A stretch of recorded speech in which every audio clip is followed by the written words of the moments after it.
Bangla cinema নায়কের মতো আমনে ধাক্কা খাওয়ানোর অভ্যাস আছে। ইয়া কোন আমনে এরম অপূর্ব ধাক্কা আর জীবনে ফইলা খাইলাম। ফয়লানি তো ফয়লা ধাক্কা খাওয়ানিলে এমনি আরই বাসে নিছেন কেন? আমি কি আপনার নাম কি? আমার নাম তালা মোতা কি কয়? মোতালেব। ও ভাইজানের কাছে আইছেন কেন? জমি দালাল নি? বুঝছি জমি কিনতে আইছেন।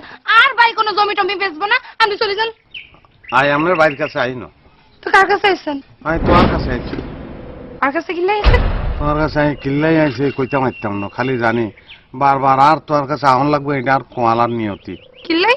ওই যে ধাক্কা খাই ফেলাইছি, ধাক্কা খাইলে বাংলা সিনেমায় কি হয় তুই জানো আমি। আইজান। ও মা আপনি এরম করেন কিল্লে গামলা দিকে আপনি ব্যাগ কিছু ঠেয়াই দেখতে পারবেন নি। আপনি বাড়ি যান। আপনি আপনার বাড়ি গিয়ে সিনেমার কথা চিন্তা করেন। যান কিনলে আপনি জান না কিনলেই গামলা না হরাইলে আমি যাই। আচ্ছা যাই কেন